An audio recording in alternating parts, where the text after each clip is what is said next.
Good afternoon, New Row, and welcome to Gael Zone. Alongside my co-host Chris Cilaro, I'm Cam Woolley. We're bringing you up to speed in sports around Iona, New York, and the nation.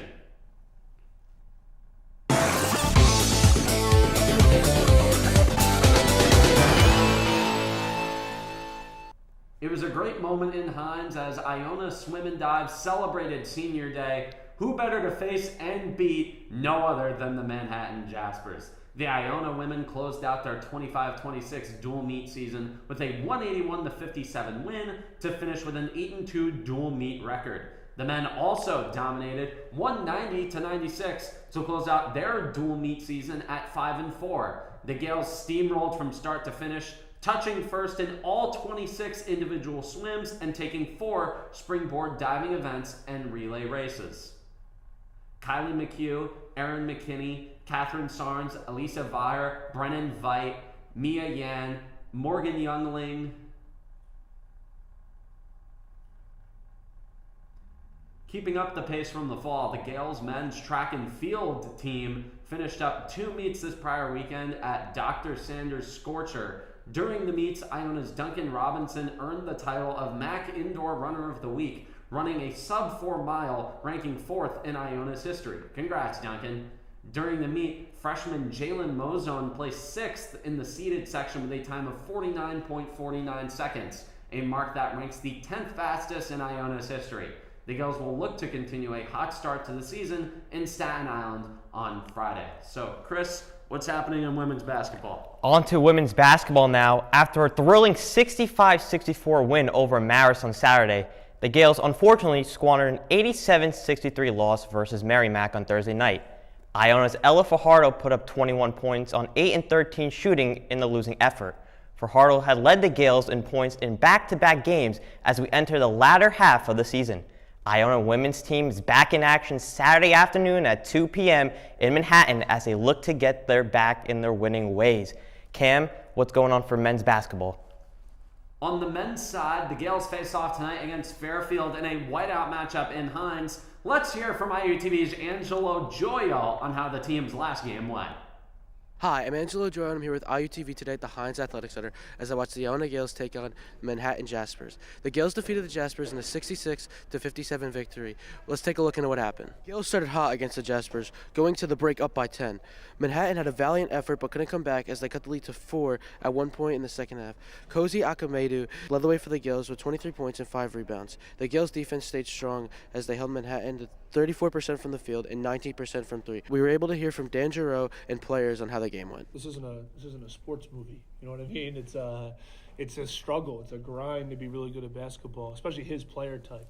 You know, I think we play him a little bit differently than other places probably would, and I think that's just a testament to his work ethic, his routine. I think he's in here. You know, he does more than just our PD workouts. He does a lot of his own shooting, a lot of his own time as well, which is a credit to him. And I think our kind of like player development assistants and our coaches do a good job of really giving him the time. And I think it's just like never ending. You know, we'll talk about that a lot with him, is like, it's not like, oh, this is just, you're going to be a 23-5 guy now. You know, on Friday it could be 8, 6, and 5. You know what I mean? It could be another 20 ball. You know, you don't know. So my thing is like, how does he continue to read the game, understand it, and go from there?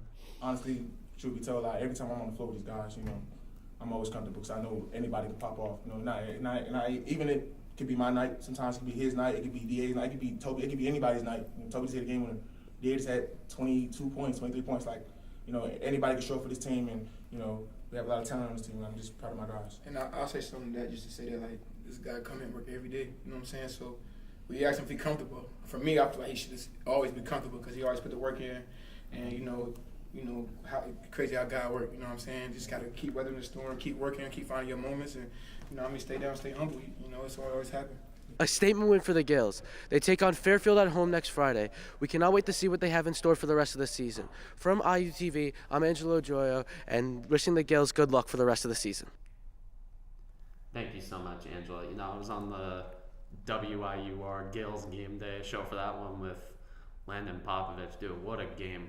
against Manhattan. You know, I finished out undergrad without needing to see Iona lose at home to Manhattan. I don't know if I would have been able to stomach that, but Chris, you know, big game tonight against Fairfield. I know you got a lot on this. Let's run it down. Yeah, so doing a little prep last night, and man, this Fairfield team, I got to tell you, man, they are impressive. Two players that stuck out to me when I was researching them, and we're going to start it off with number 20, Brendan Benjamin, and this kid, freshman forward. Here are some stats on him, because these are some incredible stats I had to write down. Named MAC Rookie of the Week 5 times, posted a double-double in back-to-back Fairfield wins. Benjamin ranks 9th in the MAC with 14 points per game and leads the conference, ranking 13th nationally with 10.2 rebound contests, 4.29 offensive rebounds, which also tops the MAC and slots him 6th in the nation. Benjamin also leads the MAC among NCAA qualifiers in field goal percentage and ranks 2nd in blocks with 1.52 per game. The also other player on this Fairfield team is Brendan Sparks, number 4. The past 2 games, scoring 10 points in Niagara game and 14 points in the Canisius game. These 2 players, Cam, Iona has to watch. Almost averaging 30 points per game for this Fairfield team. And Fairfield, if we take a look at the standings here, I have a sheet. Obviously, we have Merrimack at the top. We have St. Peter's, Siena, Marist, Quinnipiac. Iona currently right now at 6-5. The teams under them, Fairfield 5-6, Mount St. Mary's 5-6, Sacred Heart 5-6. So this is a must-win game for the Gales, because if they do somehow not get away with the win tonight, they fall back, and these teams have an advantage to climb over Iona. But it's a must-win game. Those 2 players I mentioned, they have to do a good job on defense, because if somehow Fairfield creates some good advantages for them to get the ball to those 2 players, it's going to be a very long night. So hopefully, you know, the Gales scout these 2 players out, and we'll see if Iona can come away with the win. Obviously, this whole homestand started with the Toby Harris 3-point. Just an unbelievable game. We took care of business against Manhattan, take care of business here against Fairfield. A little 3-0 sweep, and then they go on the road to Siena, where we know, Cam, time and time again, the road isn't a favorite place for the Gales to play. Hopefully, you know, I mentioned last week, maybe they can go on a little run here. They're on a 2-game win streak. You know, maybe they can make it 3-0 today before they head on the road to face the Siena Saints. So you mentioned them playing really well at home. They're now 6-1 at home in MAC play. The only game they dropped at home was the home opener to Quinnipiac. They've won 6 straight at home against MAC opponents since. But yeah, you mentioned this game being pretty big. And when I look at the MAC standings and I look at how the MAC playoff system works, building separation to stay in, even in the middle of the pack, because we've seen time and time again, once it gets to March and once we get to Atlantic City, the standings kind of don't really matter. We see so many teams going around. I remember my freshman year, when we went to March Madness the last time, Marist was, the 11 seed? And they played us in the final? So, obviously once you get to Atlantic City, the seeding doesn't matter that much. But you still want to end up getting that first round bye, maybe even that second, maybe even getting a bye to the semifinal. But right now, Iona, they kind of maybe want to stay in the middle of the pack. They're only a game back of Marist and Quinnipiac and only a game and a half back of Siena, or maybe even 2 games, whatever, looking at that. The games back isn't right in front of us right now. But when I look at what needs to happen tonight for Iona, they need to take advantage of their shot opportunities. When I was at the game against Manhattan, there were a lot of times where I thought they kind of hesitated, maybe just a half second too long when they had open looks. And when we talk about the strength of this team, it's the 3-pointer. The Toby Harrises, the CJ Anthonys, Denver Anglins of the world. Even Koziak Ametu against Manhattan last weekend dropped 23 points. He was good from 3. But there are teams that have started to adjust. They've started pressing. And D'Angelo in his first year as a coach is a major test for him. And again, the expectations here, there's a higher level. He knew that when he took the job. Now he's got to adjust and make sure he can win games with the current makeup of the team, even though other teams are starting to kind of adjust and start to press a little. Yeah, and we'll see if the Gales can pull away with a win tonight, have a little 3-0 homestand, and then head on the road to face the Siena Saints. So we're done with our Iona portion of the show. Now we're going to head over to our pro segment of the show. And Cam, We're finally here. We know who the Super Bowl matchup is going to be. The Seattle Seahawks and the Patriots are going to be in Super Bowl 60 in California next Sunday. NFC games happened. Championship game happened last Sunday. What do you have on the Seattle Seahawks game for us? The Seattle Seahawks are back in the Super Bowl for the first time since 2014, winning the NFC Championship over their division rivals, the Los Angeles Rams. A back-and-forth affair throughout, this matchup delivered on its blockbuster expectations. Both offense pretty much had their way, combining for 875 total yards, despite both teams having strong defensive units in the regular season. Sam Darnold and my pick for MVP, Matthew Stafford, threw for 3 touchdowns each. Darnold is the first quarterback from the star-studded 2018 draft class to start a Super Bowl, beating out regular season merchants Josh Allen, Lamar Jackson, and Baker Mayfield. Jackson Smith-Njigba, the best receiver in the league, to bait a wall on that one, caught 10 passes for 153 yards and a touchdown, the second most ever by a Seahawk in a playoff game, talking about receiving yards. Mike McDonald becomes the 3rd youngest head coach in NFL history to reach a Super Bowl, accomplishing the feat at 38 years old in only his 2nd year. So, Chris, I mean, major ups to the Seahawks, obviously. Just a lot of people would say the best team in the league throughout. And really, the final few weeks of the regular season, they started to distance themselves. Really, in that last week when they clinched the 1 seed, and then just boat racing the 49ers. This team, there's so much to like. They're just a good, solid, ethical football team, and they've just got a lot of good pieces there. Yeah, it's what an unbelievable season is having. They're going to be fun to watch. They're going to be so fun to watch in the Super Bowl. But another team from the AFC side are going to be joining us. Can you believe it? The New England Patriots are back in the Super Bowl. I can. Oh my goodness. In the AFC, the New England Patriots have reemerged, yes they have, as a superpower. They defeated the Denver Broncos in a 10-7 slugfest that saw Empower Field get covered in snow in the second half. The absence of Bo Nix proved costly for the Broncos, as the offense couldn't get much of anything going with backup Jarrett Stidham. The only Patriot touchdown came off a Stidham fumble in the red zone that gave New England a short field. Drake May was largely insufficient with his arm, only completing 10 of 21 passes for 86 yards. He made up for it with his legs, however, rushing 65 yards, a touchdown, and the game-sealing first down. Mike Vrabel becomes the 5th coach in NFL history to reach the Super Bowl in his first year, the last one being Gary Kinnem in 2015.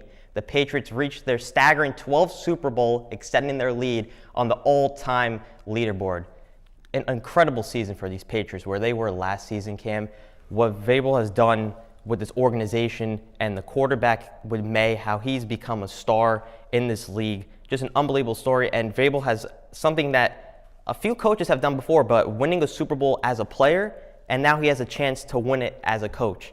So we'll see what Mr. Vrabel can do in year 1, but just an unbelievable story. I'm sure Patriots are through the roof with what they've seen in their first year with this new head coach.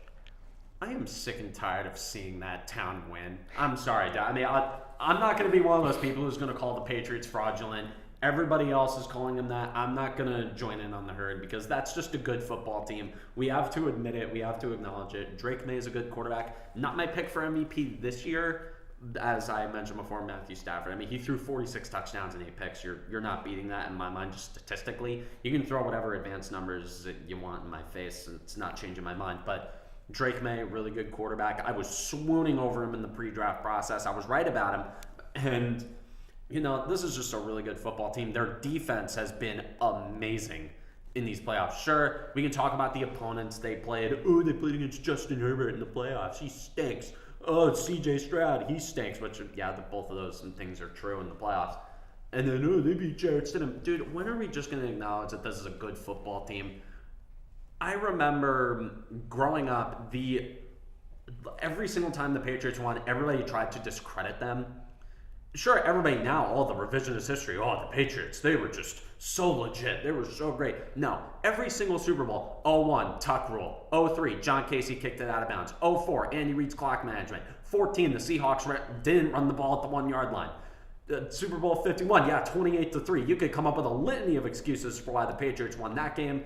And then in 2018, the Rams just didn't have an offense. Oh, Brady didn't do anything, and D Ford was offside in the AFC Championship. So I'm not going to hop on the discrediting the Patriots train again. This is a good football team. As much as I hate that town, as much as I think that they don't deserve another winner for another 25 to 30 years, like, we just have to acknowledge that this is a good football team. Like, we have to, and I'm tired of it. I'm tired of hearing this stupid narrative that is going to be disproven time and time again, because the New England Patriots are the gold standard of not just football, but all of sports. Yeah, they are. I don't know. You hate to see the Patriots again. You know what they did with Tom Brady, and now they're back in it. And Robert Kraft, the owner, must be so happy the way that all this has turned around in just under a year. He must be through the roof. And it's funny because the Cowboys owner. I don't like to bring the Cowboys up, but at the end of the press conference for the Cowboys, he's sitting there. He's like, "So how many more Super Bowls do I have to chase until I beat Mr. Kraft?" He's like, "Another 3." He's like, "Oh well." But, Robert Kraft, props to him for getting the coach that he needs. I'm sure he's happy that he's back in the Super Bowl. Drake May, the young stud he is, living out his dream. And Sam Darnold, man, those poor Jets fans seeing Sam Darnold in the Super Bowl. Oh, man, those Jets fans must be, very hurt to see him back in the Super Bowl. And it's going to be a very entertaining Super Bowl. But let's move on to some coaches. We mentioned last time, Cam, John Harbaugh and the Giants. Well, now this year, not this year, sorry. On Tuesday, the Buffalo Bills hired their head coach after another tough playoff loss in Denver that ended Buffalo's season in overtime. It was clear the team had hit a wall.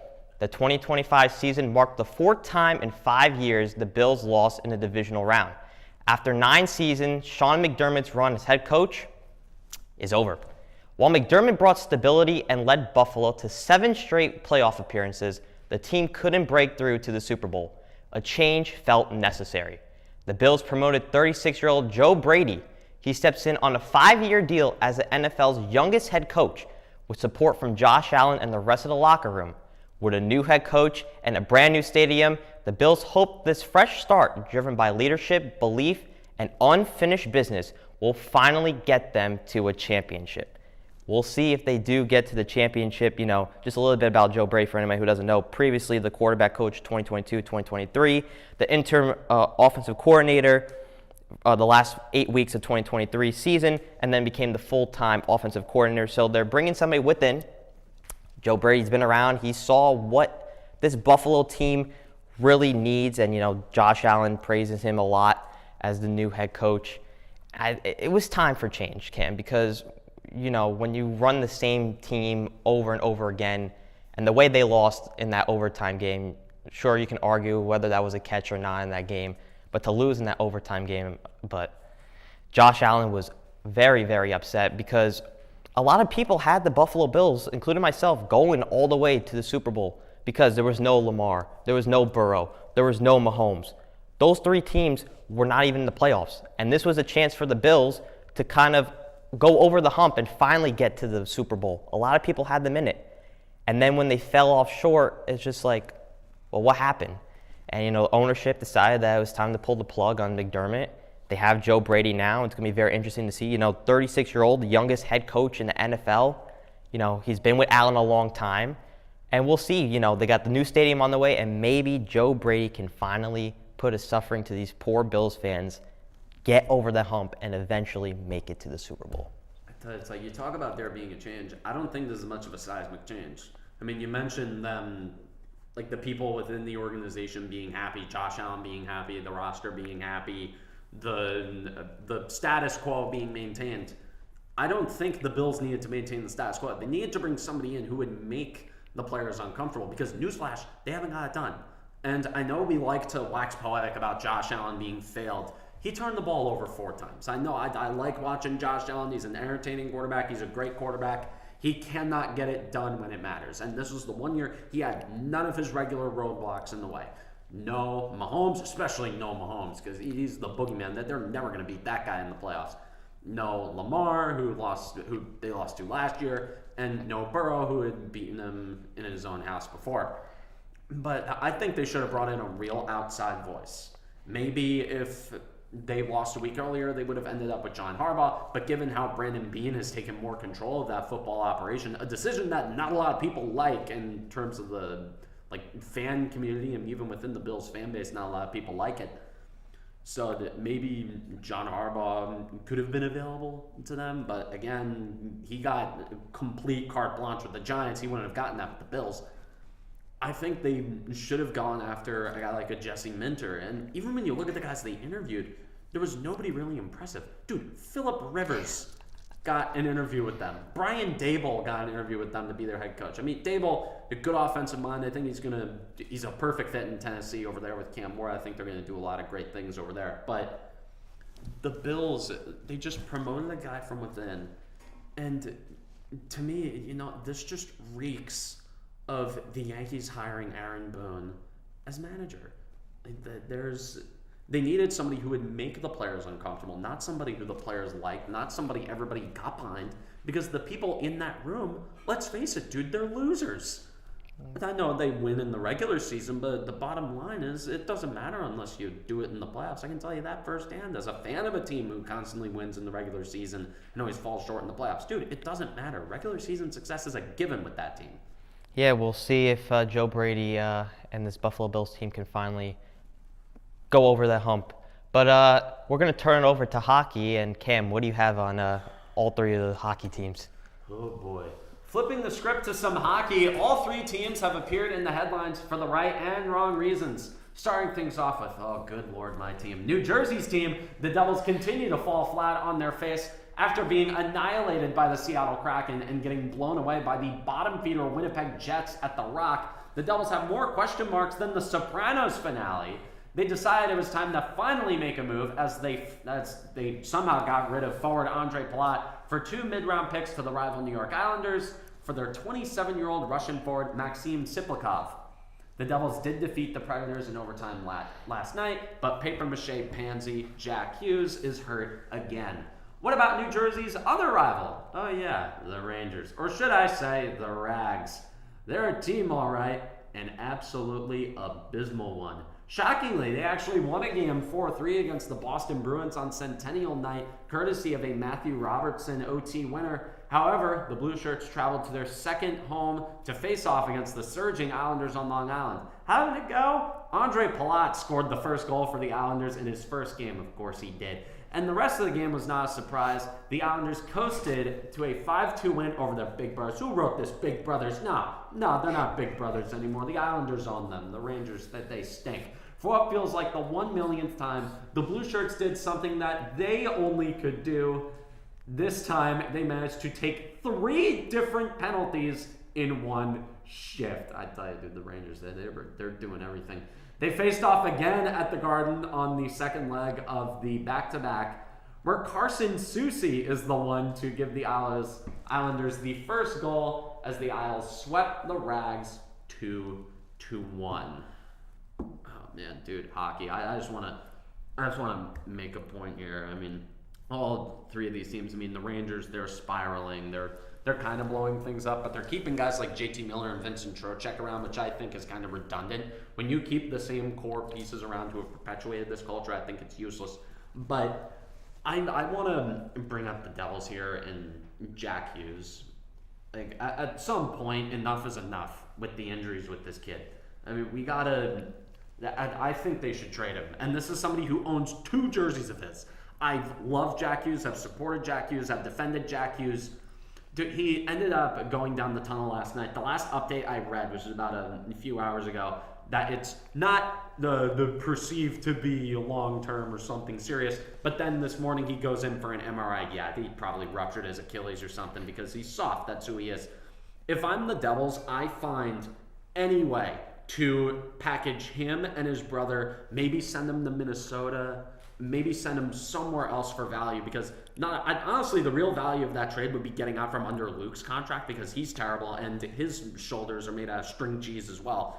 So I am just so done with this iteration of Devils hockey. The only thing that Jack Hughes has brought is injury headlines and an influx of fans who want the team to turn into heated rivalry more than watching the team end up winning championships. So I'm just sick of this family running this team into the ground. I'm tired of it. They need to just overhaul every single thing regarding that family and their connection to this franchise, because it's made us stagnant for a few years at this point, and it's time for a change. They got to bring in people who are actually available.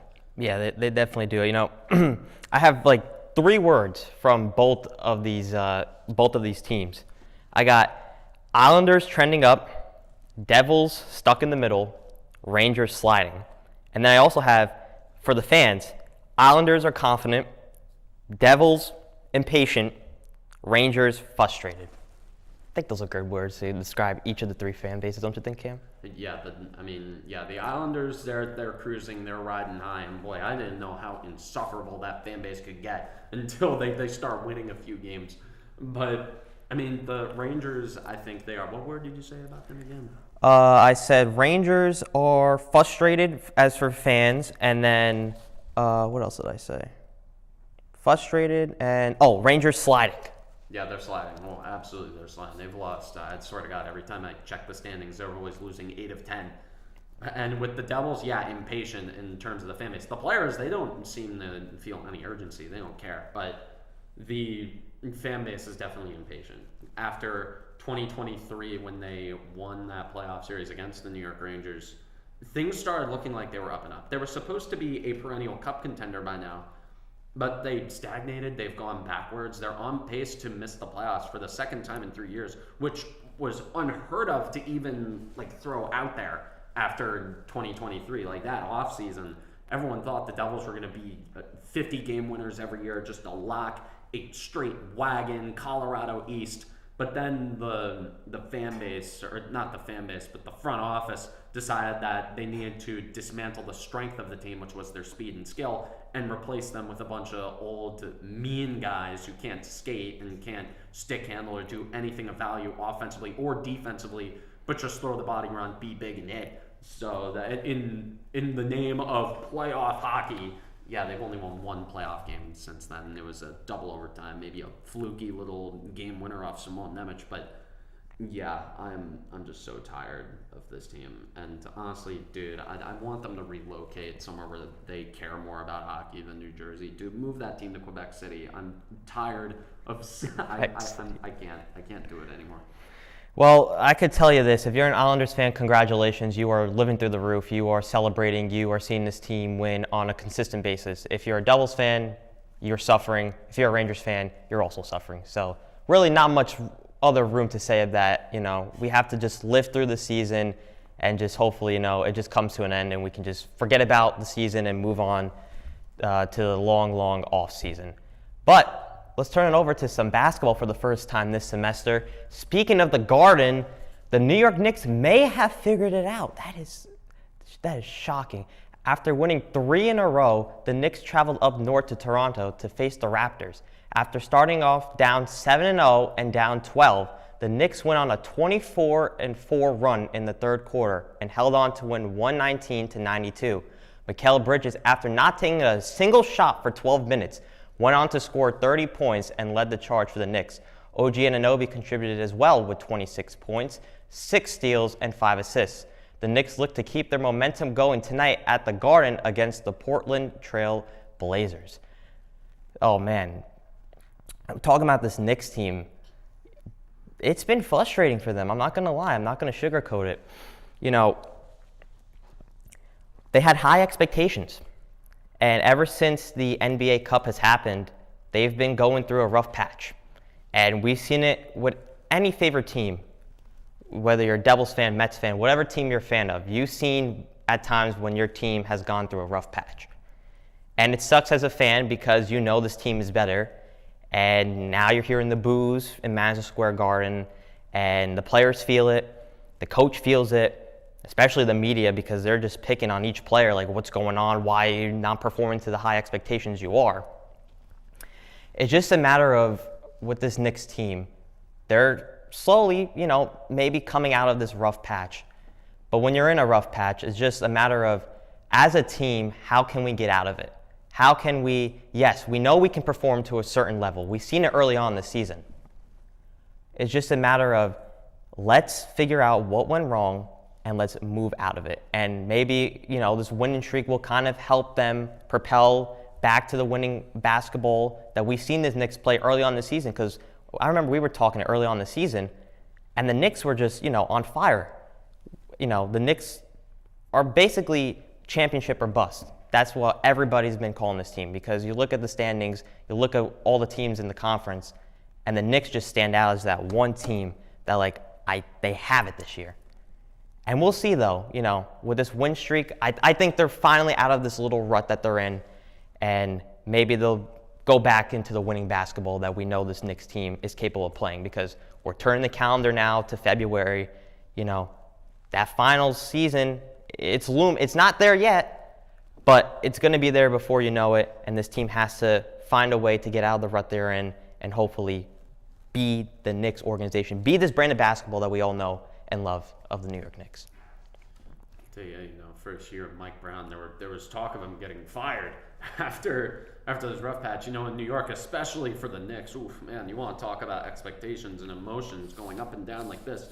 The Knicks, when they won the NBA Cup, I thought it was honestly overblown. I could not care less about that tournament. It's a stupid trophy. It's a stupid thing that only the league and the advertisers and the networks that they pay to broadcast it to pretend to care about it. That's the only people who care about the NBA Cup. Actual fans, I can't believe that this has actually caught steam. There's no way we can actually think the NBA Cup is a real accomplishment. Because if anything, that just diminishes the point of the NBA Finals. A championship round and event that has already lost some of its luster, with the decals getting taken off the court bit by bit, year by year. So the NBA Cup, sure, we like to talk about things with the Knicks, but again, that's all championship or bust. That's the only thing that matters for the Knicks at the end of the day. Yeah, I like how you mentioned about the cup. There's nothing really special about it. I'm happy that the Knicks didn't raise up that banner, because all you would see is 2025 NBA Cup champions. The real thing that matters is winning the whole thing at the end in June. That's all that matters for this team. And like you said, this is just a money-hungry thing with Amazon Prime and all these special networks have a little tournament in the middle of the season. But the main goal is holding that trophy in June, and hopefully, I'm praying that New York can bring a championship back to this great city. Thank you, Chris. I know we talked about swim earlier, but here is a special story we wanted to save for the very end. It was a great moment in Hines as Iona Swim and Dive celebrated Senior Day. Who better to face and beat no other than the Manhattan Jaspers? The Iona women closed out their 2025-26 dual meet season with a 101-57 win to finish with an 8-2 dual meet record. The men also dominated 190-96 to close out their dual meet record season at 5-4.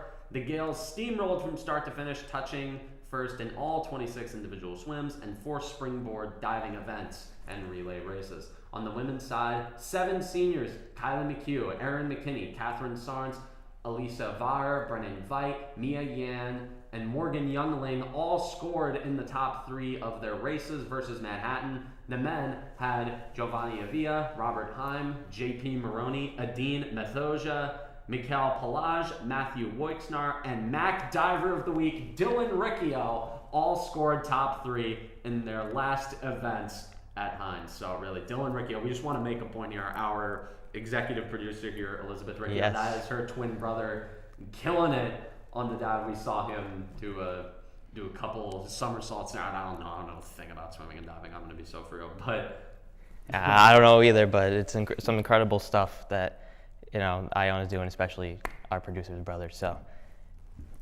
good stuff. Okay. Also, first of all, happy birthday! Thank you. Hey. We got the whole studio. Thank you, guys. I appreciate it. If you can hear that, dude. Chris, 19 years old. I got a question for you, dude. You're an old man now. What was it like getting chased down by velociraptors back in the day? Oh God, scary. I'm not gonna lie to you. I was, I was scared for my life, but here we are now in 2026. So All good things. So you were at Lincoln's inauguration too, right? I was, yeah. You didn't see me though. I was hiding in the background, but if you zoom in, maybe you'll see me. No, they didn't have I don't think they had video cameras back then. They did have photos. They did. Of the guy though, 6 foot. I think it was like 6'4". Yeah, 1865. That was. Well, maybe you search it up on Google. Maybe you can find me there. You can find, where you were in the background. Gettysburg Address. You saw that? Yeah. Oh, yes, I did too. I saw a lot of historical things. So. What was the Rome? Tell me about it. Oh man, Rome. Ooh, that was, Rome wasn't built in a day, but man, what a sculpture that is. It's just beautiful and a very good tourist attraction. That's for sure. Tell you, Moses parting the Red Sea. What was that like? That was that was something. That was something, Cam. Nah, but I appreciate everybody. 19 years old. Great to spend my birthday here with the Gael Zone crew, and excited to do this show again next week. I think I had a million other questions I was going to ask you about. You could ask me when we get off air. Big Bang. Yeah. All right. That'll be all from us today. On behalf of the entire crew here at Gael Zone, thank you so much for tuning in from Chris Cilaro, birthday boy Chris Cilaro. Yes. I'm Cam Woolley telling you to take care, have a good weekend, and get your homework done.